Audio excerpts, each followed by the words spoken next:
No me toquen. No es solo un ruego desesperado. Es la frase que una joven latina repite en la oscuridad de un invierno alemán, sin imaginar que esa misma noche, en medio del horror, alguien cambiaría para siempre la historia que otros habían escrito para ella. Si usted se queda hasta el final, va a escuchar una guerra que no aparece en los libros. La guerra interior de una mujer que se negó a perder su fe, incluso cuando todo lo demás ya había sido arrebatado. Invierno de 1944. Alemania. Noche cerrada, sin luna. El frío no solo muerde, atraviesa. El viento entra por las rendijas de una barraca de madera como cuchillas invisibles. Cada ráfaga hace crujir las tablas, hace temblar los camastros, hace que algunas mujeres se encojan aún más, buscando un poco de calor que no existe. Adentro, la oscuridad huele a humedad, sudor viejo y lana mojada.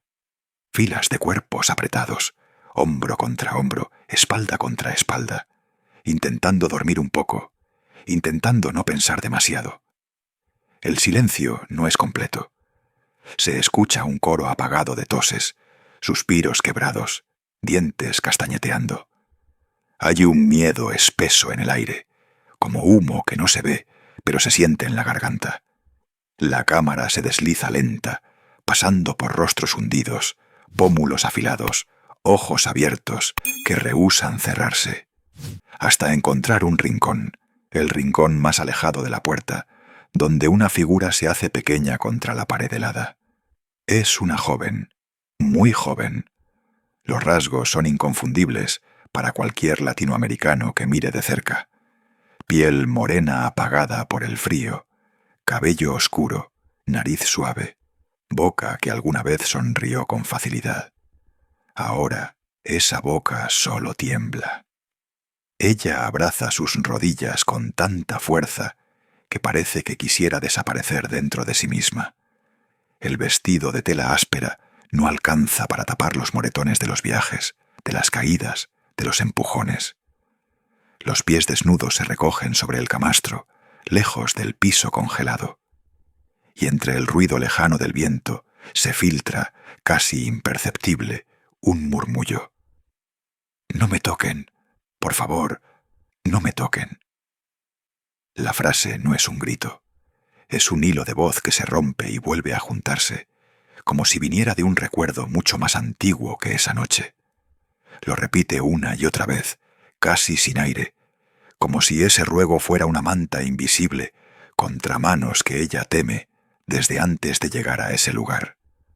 Las otras mujeres la oyen, pero no preguntan. Aquí, preguntar duele. Saber historias ajenas es abrir más heridas. Algunas cierran los ojos con más fuerza, otras se tapan los oídos. Cada una guarda sus propios fantasmas. Cada una entiende que ese «no me toquen» podría haber salido de su propia boca. Afuera, en el patio cubierto de nieve, un silbido lejano se mezcla con el ulular del viento. Luego, el sonido que todas reconocen de inmediato. Botas. Botas pesadas sobre el suelo congelado. A cada paso, las tablas de la barraca parecen respirar como si también tuvieran miedo. El eco de esas botas no anuncia nada bueno, nunca. Dentro, el aire se corta. Las respiraciones se vuelven más cortas, más superficiales. Algunos cuerpos se tensan, otros fingen dormir. Es un juego cruel que todas conocen. Tal vez, si no te mueves, si no miras, si no existes, pasarán de largo. Nadie lo cree del todo, pero todas lo intentan. La puerta se abre de golpe con un chirrido metálico. Una ráfaga de aire gélido se cuela, apaga por un segundo el olor a encierro. Lo reemplaza por el aroma punzante de la nieve y el humo lejano. Un haz de luz entra primero que los hombres, una linterna cruda, blanca, que corta la oscuridad como un látigo.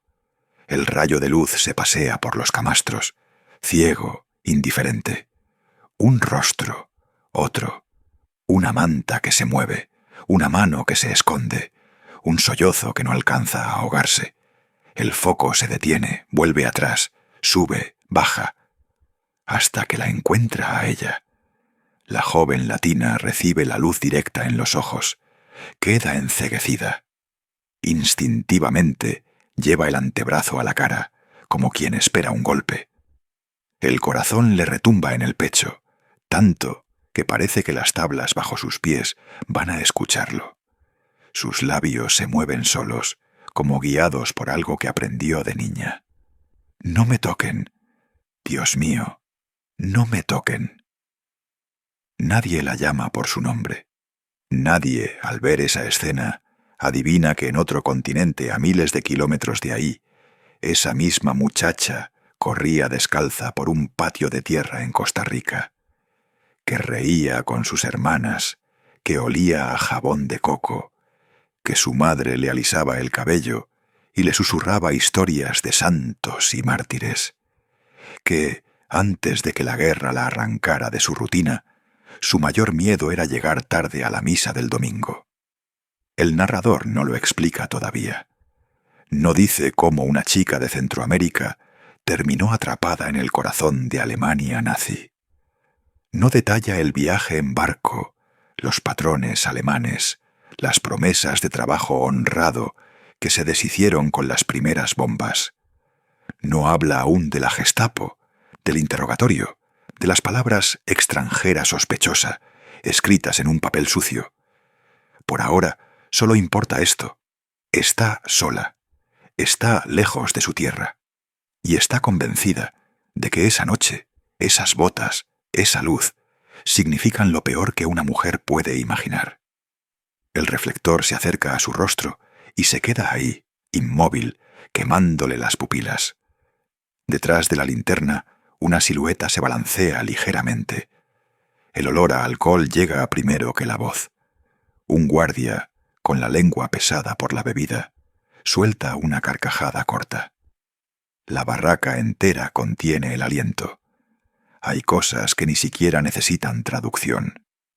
La amenaza se entiende en cualquier idioma.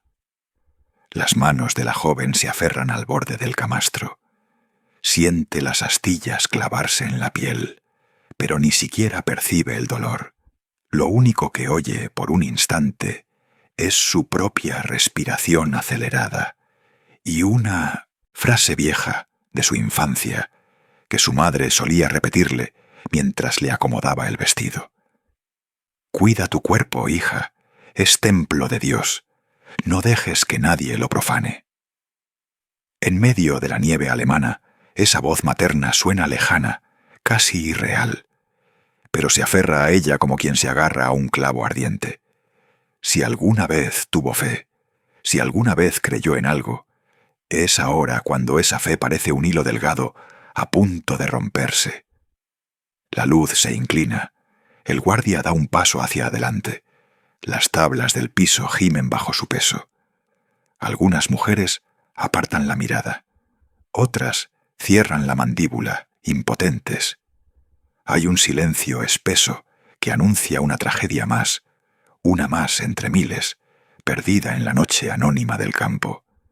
Y sin embargo, lo que está a punto de suceder no encaja con las reglas crueles de ese lugar, porque mucho antes de que esa joven sepa cómo se llama el hombre que sostiene la linterna, o quién manda en esa barraca, otra presencia se mueve desde el fondo del pasillo.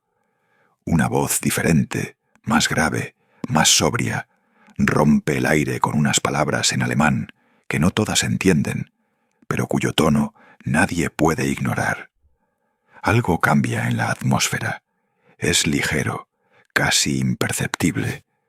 Un desplazamiento de poder.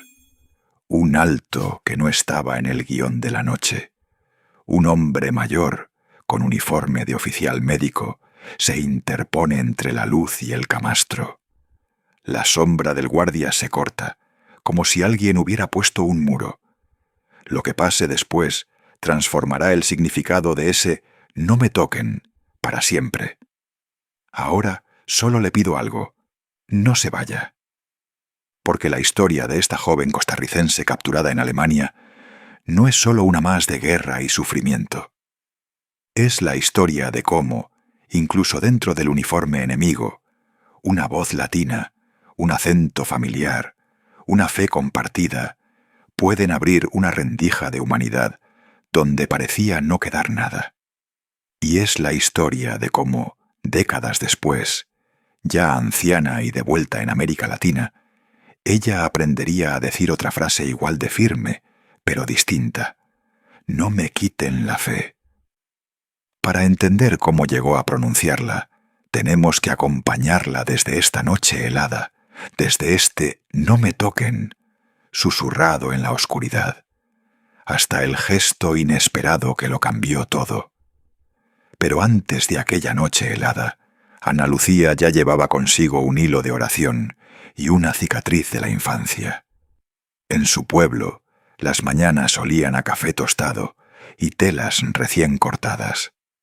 La madre, con las manos siempre manchadas de hilo, repetía sermones suaves sobre el pudor y la gracia. «No se confíe del mundo, hija, el cuerpo es un templo», decía, y cerraba la puerta con un beso en la frente. Ana aprendió la fe en la iglesia de paredes blancas y la humildad en la mesa compartida con 9 primos. Dentro de su pecho, la fe y el miedo crecieron como raíces entrelazadas. Una vez, cuando todavía usaba trenzas largas, un vecino intentó tocarla donde nadie debía. Recuerda esa tarde como si fuera un vidrio roto. Luz cortada, el olor del patio, la voz del hombre que sonaba normal.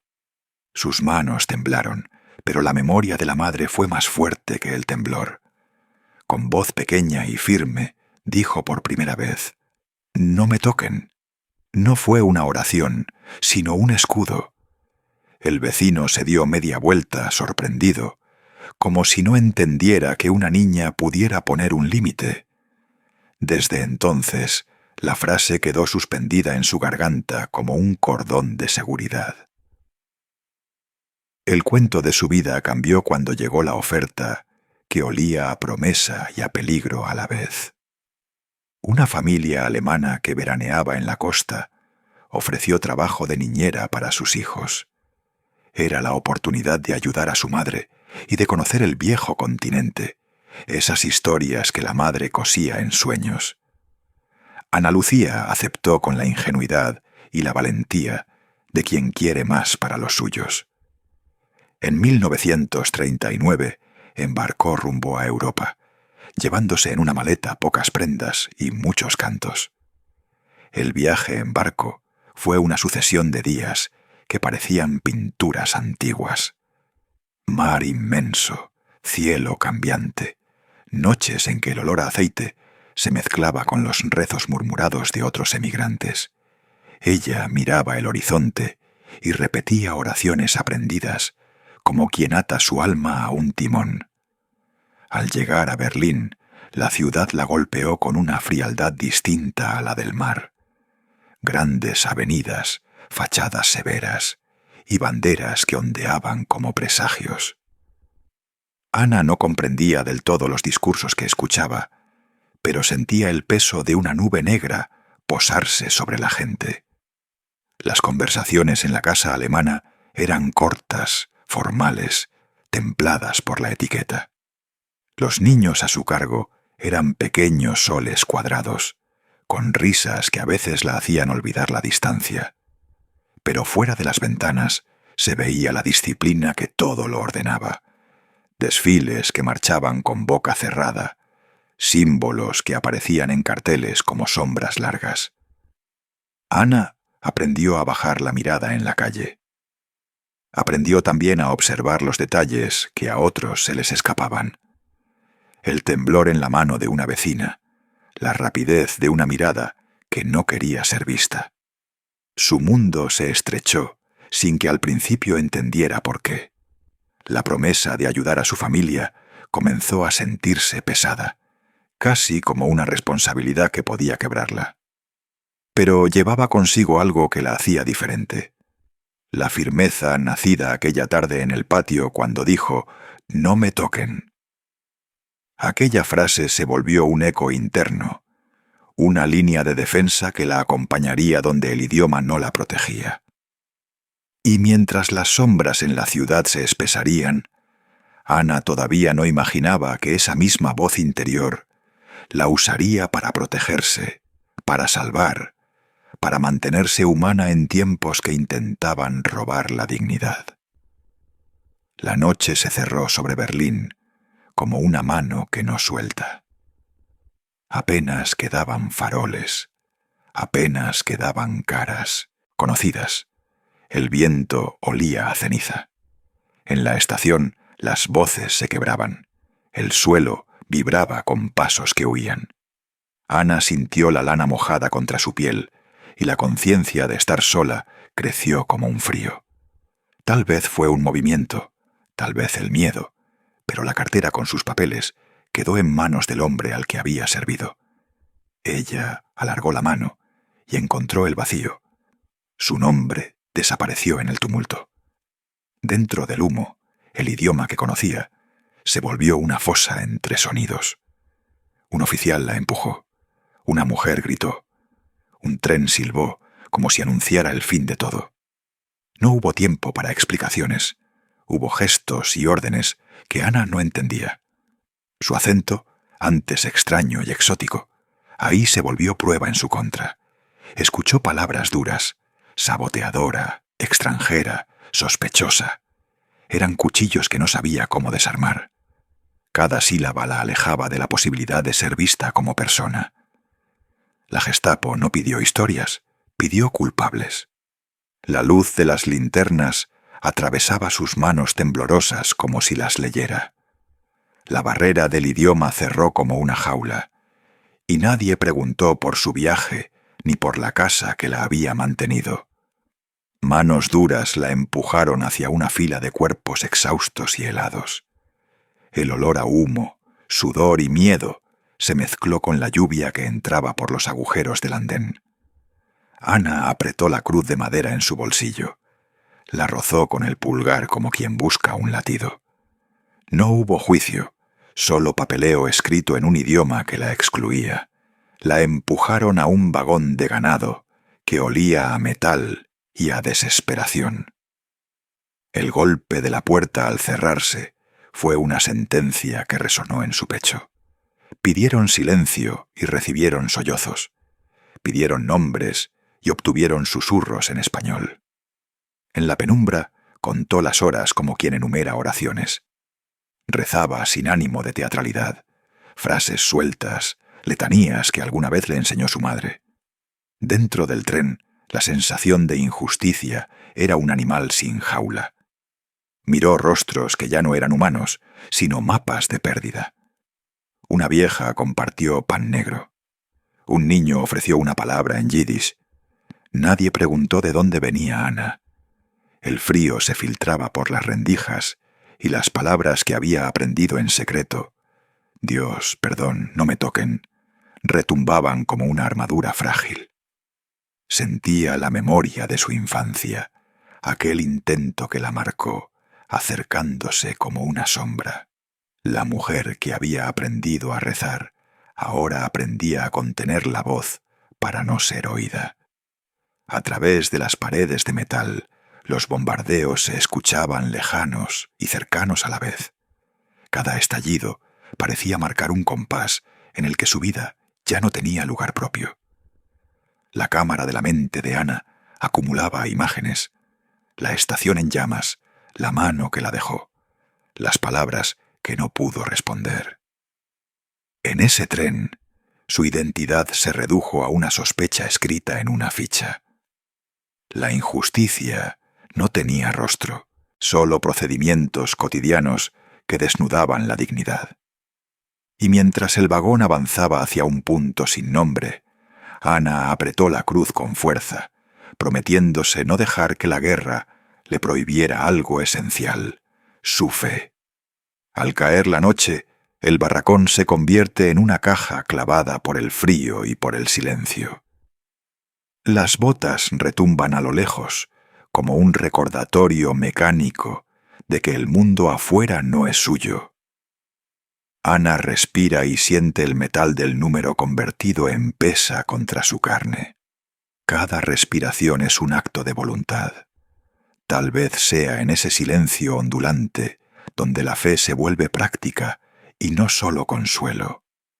Ella empieza a mover los labios en oraciones que nadie escucharía si no fuera porque otras bocas buscan el mismo refugio. Primero una, luego dos, luego un pequeño coro de voces murmuradas que se aferran a palabras antiguas. Las plegarias suenan ásperas, con el sabor del pan rancio en la lengua, pero tienen el milagro de devolver nombre a quien lo perdió.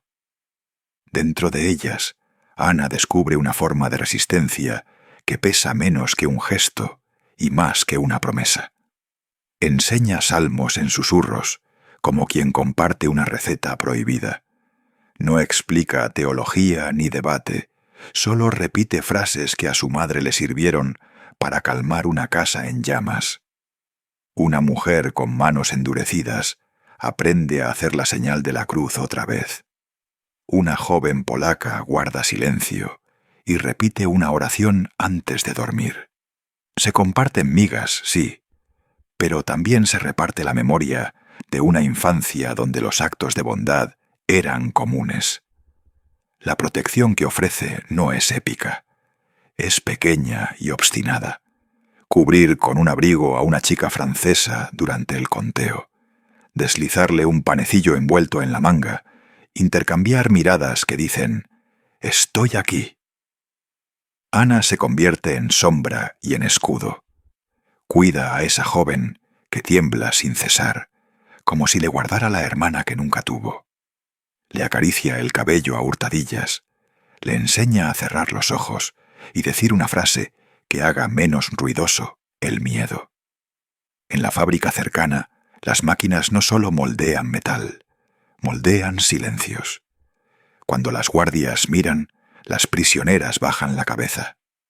Cuando hay risas, son destellos nerviosos que limpian por un segundo la gruesa neblina del agotamiento.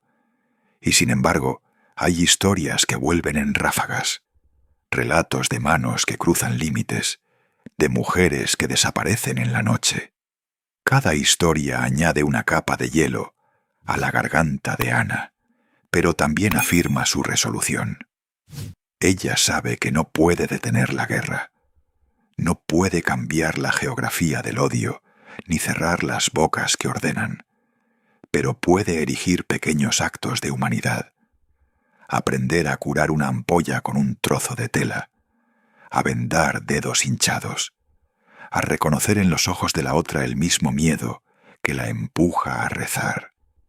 Con cada gesto, su fe se vuelve práctica y no sumisa, una especie de arma frágil que no hiere, pero protege. Cuando alguien le dice que la esperanza es una debilidad, Ana responde con la mirada. Su resistencia es silenciosa, íntima y persistente. Se aferra a la idea de que manteniendo vivas unas cuantas oraciones, unas pocas migas, una niña francesa en pie, está manteniendo un hilo que podría algún día coser de nuevo lo que la guerra intenta descoser. Quizá esa es la rebelión más peligrosa, conservar en medio del frío el derecho a creer y a cuidar. En ese instante, la palabra se convierte en un escudo frágil que nadie esperaba que resistiera. El silencio que sigue a su susurro pesa más que cualquier látigo. Las botas se detienen. La linterna se mantiene fija sobre su rostro. Ana siente el aire helado de la barraca como un filo. Ve las manos temblorosas de las compañeras, los ojos que miran al suelo para no ser cómplices. Todo alrededor huele a orina vieja, rancio de hambre, y a la resaca de hombres que beben para olvidar. Tal vez sea ese sonido, la voz del médico, grave y cortante, el que parte la noche. En alemán, su tono tiene la autoridad de quien no quiere ruido en su casa. Pero hay algo más. Cuando le pide a Ana que repita, hay una curiosidad clavada bajo la firmeza. Ella titubea. La lengua le sale en su lengua madre, una imploración que arrastra mar y memoria. Por favor, señor, no me toque. La frase cae como una ofrenda. Dentro del uniforme enemigo, el médico guarda una grieta por donde se filtra otra geografía. Su rostro cambia en fracciones, se aflojan los labios, aparecen las sombras de un niño que escuchó portugués en la noche. Revela, sin grandilocuencias, que su madre era brasileña. Esa verdad breve atraviesa la barraca como una luz oblicua. Para las mujeres es un gesto mínimo, pero es suficiente para desarmar el pulso del abusador. El oficial ebrio se encoleriza, vacila entre la humillación y la rabia. Lo reprenden por indisciplina, lo humillan con palabras que son cuchillos mojados en justicia militar. Frente a todos, la autoridad se impone, y Ana, por primera vez en meses, respira sin apretar los dientes. No la llevan para lo peor. En lugar del abismo, hay un gesto inesperado. La mano del médico que se ofrece no como caridad, sino como un puente. «Ven conmigo», dice él, y en esa orden hay más que una instrucción. Ella camina tras él bajo la luz amarilla de pasillos que parecen intestinos de hierro. Cada paso es un retazo de incredulidad. La enfermería huele a yodo, a opio, a trapos limpios y a la lenta respiración de quienes se resisten a morir. Allí, entre camillas y murmullos en idiomas que no son los suyos, Ana recibe una rutina nueva. Fregar, ordenar, sostener la manta de alguien que tiembla. Son tareas humildes, pero la resistencia comienza en lo pequeño. Dentro de esa proximidad tocada de cuidado, su voz encuentra otros acentos. El médico le habla en palabras sueltas de su infancia latinoamericana. Ella le responde con nombres de frutas, con refranes que su madre le dejó. Con cada intercambio, una hebra de dignidad se cose. El médico no la salva de la guerra, no borra las noches de hambre ni los rostros que ya no volverán, pero le entrega una capillita de trabajo que exige manos, ojos y fe. La nueva rutina es una salvación que no promete milagros, solo actos persistentes. Lavar una herida, calentar un poco de sopa, susurrar una oración por alguien que no recuerda su nombre. Ana aprende a curar sin heroísmo. Aprende a sostener la mirada de una niña que se encoge bajo la manta y con sus propias manos temblorosas devolverle un trozo de futuro. Dentro de esa enfermería, bajo la vigilancia del uniforme que aún representa la violencia, florece una paradoja, la compasión camuflada como disciplina. Ana descubre que su «no me toquen» se convierte lentamente en otra frase, más profunda. Ya no es solo un rechazo al daño, es una petición por lo que le queda por preservar, su fe, su memoria, su lengua. En ese lugar improbable, aprende a sostener, a sanar y a no perder lo que la guerra quiso arrebatarle. La enfermería se volvió un pequeño mundo aparte, donde las reglas cruentas del campo se atenuaban por momentos. El aire olía a yodo y a pan viejo, y las voces, cuando existían, eran susurros que parecían rogar permiso para pertenecer al espacio. Allí, Ana aprendió a leer el cuerpo antes que la cara. Una respiración contenida, el temblor en una pierna, la palidez que anunciaba fiebre. Tocaba manos, cambiaba vendajes, recolectaba miradas. Cada gesto era una respuesta mínima a la enorme violencia que seguía fuera. Tal vez fue el acento del doctor lo que la salvó de perderse en la desesperanza. Palabras ásperas, mezcladas, que la acercaban a una geografía de olores cafeteros y de cantos en latín que su madre le había enseñado. Él movía las manos con cuidado, como si cada sutura fuera una pequeña tregua. Le contó, en confesiones a media voz, que no creía en los uniformes, sino en heridas que pedían cuidado. No dijo más con razón. El silencio también era una protección. Dentro de esa rutina frágil, Ana encontró espacios para prácticas secretas. Bajo la manta de una de las prisioneras, guardó el rosario que había traído desde Costa Rica. Lo escondía con la misma delicadeza con la que curaba una ampolla, temiendo tanto al descubrirlo como a olvidar por completo su propia lengua. Rezaba sin levantar la mirada, como quien no quiere revelar la reserva de una esperanza que podría ser tomada en cualquier momento. Un día, cuando las bombas se sintieron más próximas y la estructura entera tembló, el doctor pidió que ella acompañara a una niña que no tenía más que ojos grandes y una historia muda. La pequeña decía llamarse Polaca. Su respiración era un hilo. Ana la arropó, le cortó el cabello con manos torpes y le enseñó palabras sencillas para ocultar su origen.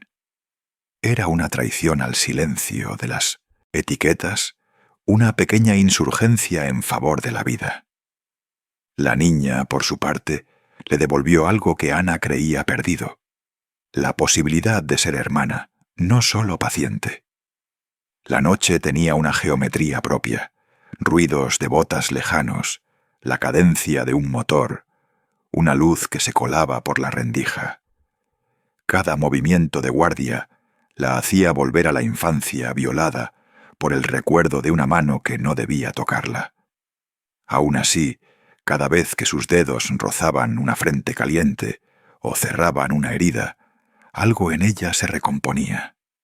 No era la reparación de lo que había sido arrancado, sino la erupción de una dignidad que no se mide en papeles ni en insignias. El doctor protegía con gestos que eran, en sí mismos, actos de fe. Ponía su cuerpo entre los demás oficiales y las prisioneras, desviaba preguntas, alteraba papeles cuando era necesario.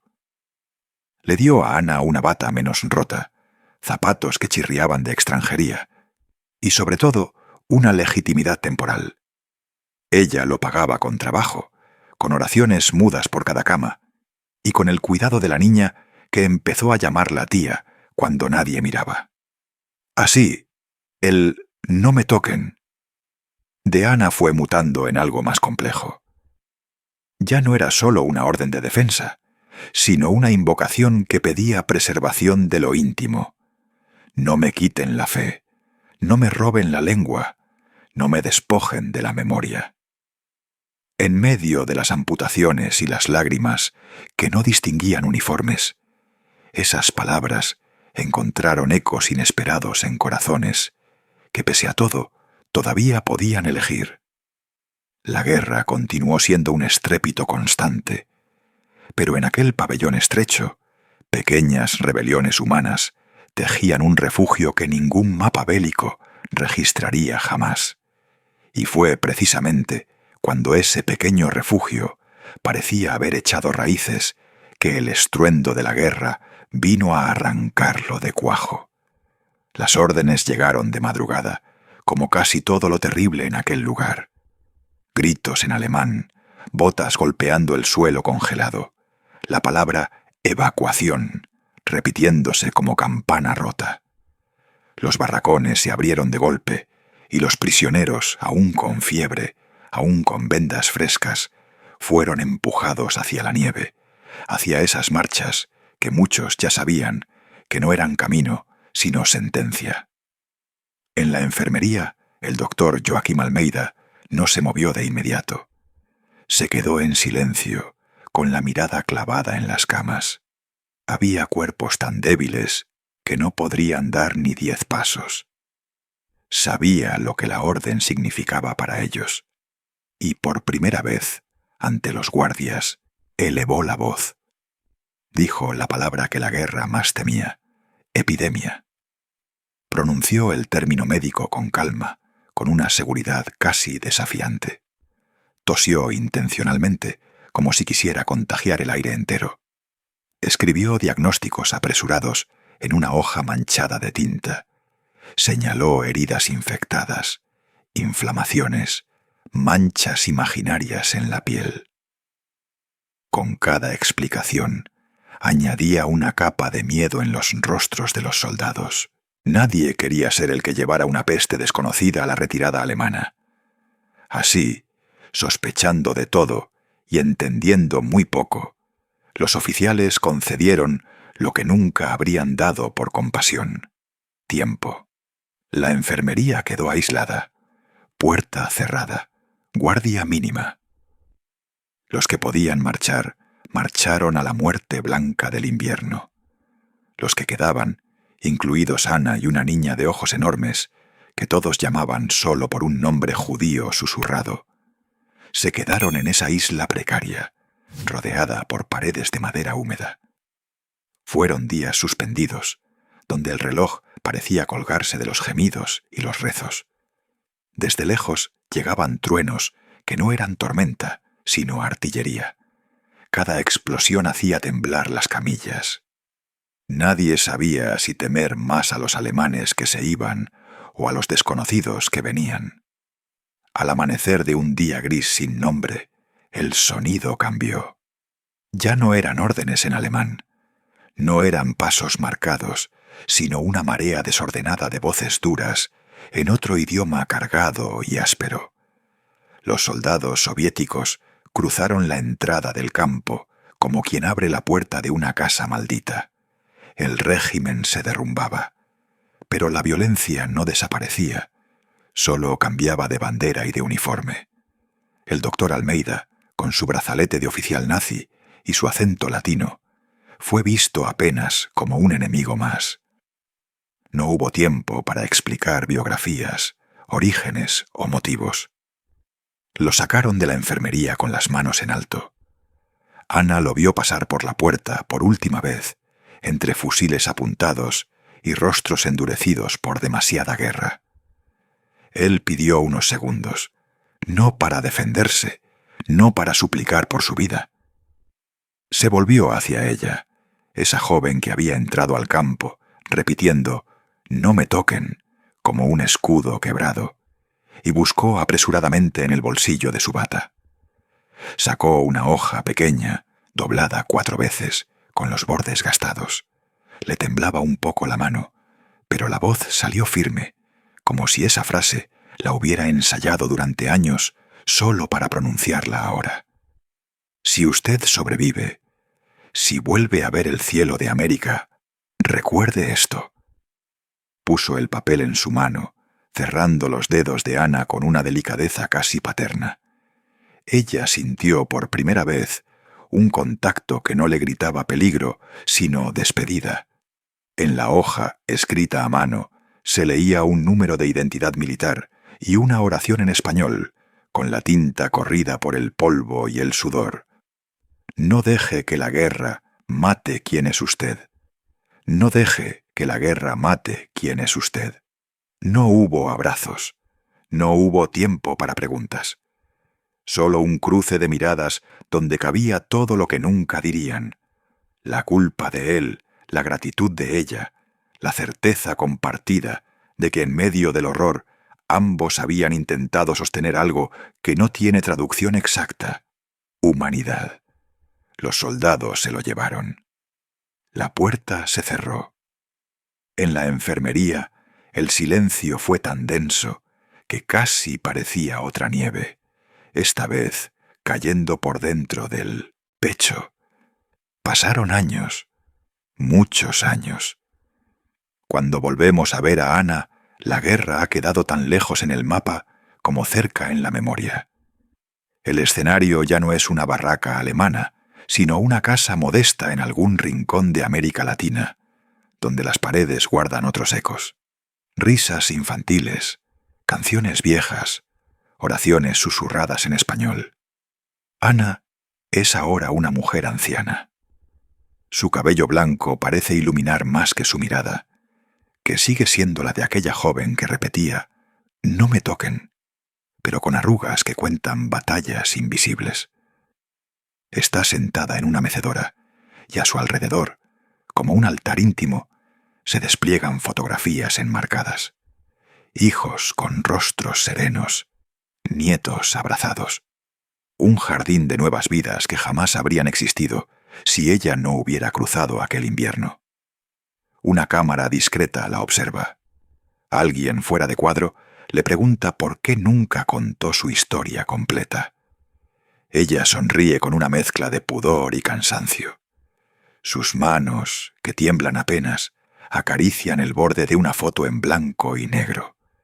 Una niña de ojos enormes, pero ahora adulta, sonriendo al lado de Ana en una plaza europea, muchos años después. Pensé que nadie iba a querer escuchar, dice lentamente, o que no iban a creerlo. Cuenta entonces por primera vez en voz alta lo que para ella había sido hasta entonces un rezo silencioso.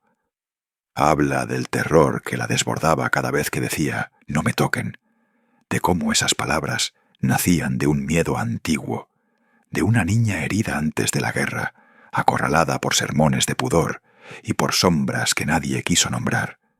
Hace una pausa. Respira hondo. Sus ojos se humedecen, pero la voz no se quiebra. Con los años, confiesa, esa súplica cambió. Dejó de ser solo un grito contra las manos que podían hacerme daño.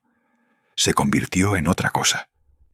Empecé a decir por dentro, no me quiten la fe, no me quiten la capacidad de confiar en alguien. Relata las noches enteras sin dormir, mucho después de la liberación. Noches en que las bombas volvían en forma de recuerdos, y el crujido de la madera le sonaba como botas sobre la nieve. Habla de los nombres que repitió como un rosario, mujeres sin tumba, hombres que nunca volvieron. Aquella niña judía que logró encontrar décadas más tarde en una carta llegada desde Europa, con un apellido cambiado, pero la misma mirada agradecida. Sobre la mesa, junto a una taza de café ya frío, descansa aún la hoja doblada que el doctor Almeida le entregó. El papel se ha vuelto casi transparente de tan viejo, pero la frase en español todavía puede leerse. Sus dedos acarician esa reliquia frágil como si fuera un pedazo de cielo arrancado de otro tiempo. Nadie habla de él en los libros, susurra. Para muchos fue solo otro oficial del ejército enemigo. Pero yo sé cómo puso su cuerpo entre el mío y un arma. Sé cómo usó su uniforme, su título, su acento latino para proteger en lugar de destruir. No fue perfecto, nadie lo fue, pero eligió, en el lugar equivocado, hacer algo correcto. Su mirada se pierde un momento en la ventana, donde el atardecer pinta tonos rojos que ya no son reflejo de llamas, sino promesa de descanso. Entonces añade muy despacio: la guerra no terminó cuando se firmaron los papeles. Terminó para mí cuando pude decir «no me toquen» y entender que todavía existían manos capaces de bendecir, de curar, de sostener, sin poseer. El narrador vuelve en voz baja, como si caminara descalzo sobre esa memoria sagrada. Recuerda que, en el corazón del sistema más deshumanizante del siglo XX, hubo manos que eligieron no tocar para dominar, sino para proteger. Manos que temblaron, sí, pero que aún temblando, se alzaron contra la lógica del odio. Esas historias mínimas, escondidas en archivos que nadie consulta, en diarios que nunca se publicaron, en recuerdos que las víctimas guardaron como semillas, son las que todavía hoy mantienen viva una pregunta incómoda que no se puede silenciar con desfiles ni con fechas conmemorativas. Si hubiéramos llevado aquel uniforme, si hubiéramos dormido en aquella barraca helada, ¿qué habríamos hecho con nuestras manos? ¿Habríamos tocado para herir o para cubrir el cuerpo de alguien con una manta? ¿Habríamos desviado la mirada o dado un paso al frente? Mientras la cámara se aleja, vemos por última vez el papel del doctor Almeida junto al rosario de Ana, y detrás las fotos de una familia que no conoció alambradas. La guerra queda lejos, pero la elección moral permanece aquí, ahora, en cada gesto pequeño que ofrecemos al otro. Porque al final, las grandes batallas de la historia se sostienen en decisiones casi invisibles. El guardia que mira a otro lado, la mujer que comparte su pedazo de pan, el médico que insiste en llamar paciente a quien el sistema solo ve como número. Es en esas grietas de humanidad donde la fe encuentra espacio para respirar. Si esta historia rozó algo que usted también guarda en silencio, permita que se quede con nosotros. Hay otras vidas, otros nombres, otras voces que siguen susurrando desde la oscuridad de la historia, esperando ser escuchadas. Quizá, al acompañarlas, descubramos juntos que, incluso en los inviernos más crueles, siempre existe una mano posible, tendida, que no quiere poseer, sino proteger. Y que la verdadera victoria, entonces, es no dejar que ninguna guerra mate quienes somos por dentro.